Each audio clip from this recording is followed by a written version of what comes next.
I continue to learn so many wonderful things about this congregation.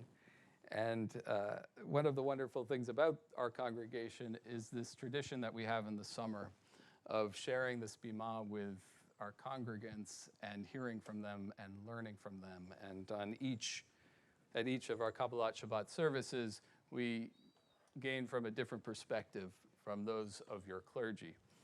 And so tonight, I'm thrilled that this is someone you know very well. Many of you know very well, but I will tell you about her. Deborah Radin is here with us tonight. Deb, amongst friends, is a longtime member of Beth Am, first joining as a 6-year-old when she joined with her parents and 2 younger sisters, then rejoining as an adult together with her husband Jonathan and their 2 sons Mac and Josh. Deb has served our community in many capacities, including as a past president of Beth Am Women. Currently, she serves as a Beth Am board member and is a member of our Chevra Kadisha. In between her direct service to Beth Am, Deb served on the executive committee of the North American Board of Women of Reform Judaism.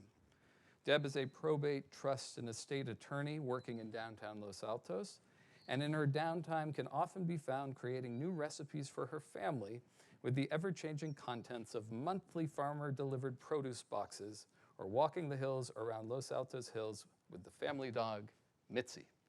Deb, I'm thrilled you're with us tonight.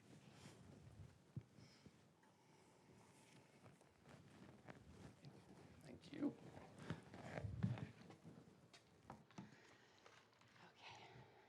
It's amazing to be up here. I have to say, it's wonderful. Move it to the middle. Middle? Ah, I want the corner. Where it goes. It feels better. Okay, this is good? Everybody can see. All right, all right. Though it seems like a lifetime ago, as our world reopens, flashbacks of March, April, and May remind me of why words matter. Words serve countless purposes, but for the last year and a half, words have a special import for me as offerings of comfort, calls to action, and though it took me a while to realize, a vital connection to my community. In this moment in the Torah, we have reached the end of our wandering, and our ancient Israelite ancestors are anxiously perched on the steppes of Moab. The promised land is in view. We are poised to fulfill our covenantal destiny, but not yet. At this moment, Moses interrupts our dramatic conclusion with words. These are the words, Devarim, that Moses addressed to all Israel on the other side of the Jordan. This 5th and final book begins by a framing that sets the entire book apart from the rest of the Torah. In the previous 3 books, everything we have seen and heard about Moses has been in the 3rd person. But here, significantly, the book begins by claiming that what follows are Moses' words, addressed to the Israelites, meaning he speaks for himself. He has found his voice and is empowered to use it, recounting the past, interpreting the stories in ways that allow him to share the lessons he feels are vital to impart, and finally, using his words as a call to action. Rav Lachem Shevet Bachar Chazeh. The eternal our God spoke to us at Horeb, saying, "You have stayed long enough at this mountain." Basically, Moses is quoting God, essentially saying, "You have heard enough words. It's time for action." In the early days of the pandemic, I took breaks from work by taking long walks through these hills. The pressure of my job as a trust and estates attorney was intense.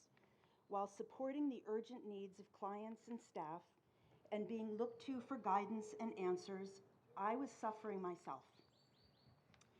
I felt as if our world was crumbling. Every morning, we would wake up in California to learn what Washington, with a 3-hour lead on us, had done or not done that day. It was terrifying, irrational, out of my control. Sleep eluded me, and for the first time in my life, I found it impossible to focus on those acts to which I have always turned to relaxation. Always an avid reader, books piled up in out-of-control stacks.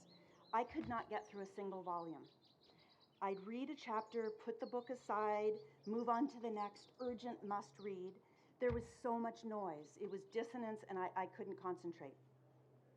And here's the revelation I feel I can share now because, spoiler alert, it ends well. During this time, I looked to Beth Am for support, and I couldn't find it. I felt like a child, a petulant child. Where was my community when I needed it the most? I was angry. I was disappointed. I felt let down. How comfortable it would have been to curl up under a comforter, not move. I didn't act, instead waiting for somebody to do the work for me. But enough, Moses tells us. Rav lachem shevet bahar chazeh. You have sat and heard words long enough. Come, let's see if I can pronounce this. Kamu ve'ivru lachem. Get up, move yourselves. We, each of us, are given this power. Judaism isn't a religion you can practice as an observer. We each have the responsibility to act. And so I walked. And while I walked in those early months, it was beautifully serene. And I found I was able to start listening. At first, to the birds and the crickets who seemed thrilled to not compete with the buses and the airplanes overhead. And then to my own voice. And then I remember the first morning I heard the voice of another, because it was in such an unlikely place. Down on the ground, leaning against a tree trunk, something bright caught my eye. Tread lightly on the earth, it said. And then, a few steps later, bloom where you are planted. And then every day, more words appeared. Bake, learn, inspire, giggle, dream, nap. That was a good one. Breathe, be. Anonymous community members were speaking, and as I read their words, painted in vibrant, happy colors on the rocks, I could hear their voices. Maybe it was the spontaneity of finding these rocks in unlikely places, or the lively colors placed against the tans, faded greens and grays of the paths and the trees. But the words became calls to action. Breathe. That's a really good idea. Giggle. When is the last time I did that? We are all in this together. I'm not alone. Those simple words painted on rocks started connecting me to my community.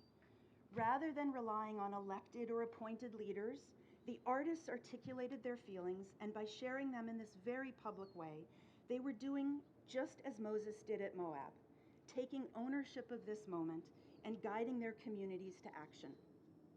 Some of the artists are dear members of Beth Am, and I visualize them talking just to me. Deb, you got this. Another unexpected lifeline to the sacred connection I needed to my community was my participation in Beth Am's Hevra Kadisha. In this volunteer role, we act as shomeret, or guide, over a recently deceased body.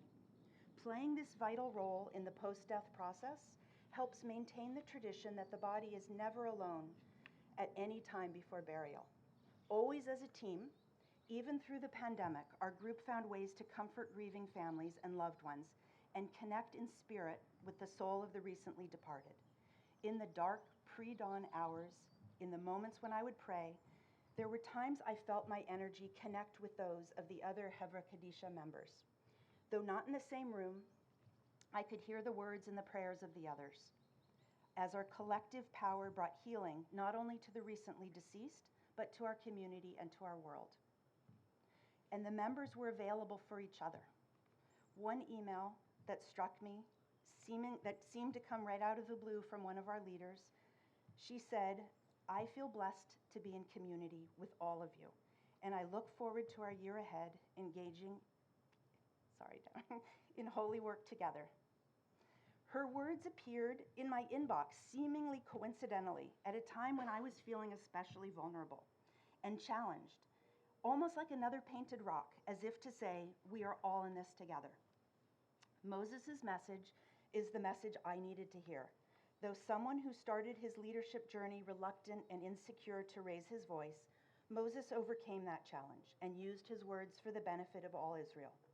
We can choose to retell our story in ways that remind us that we are all not alone, and that we too have the power to move forward from strength to strength.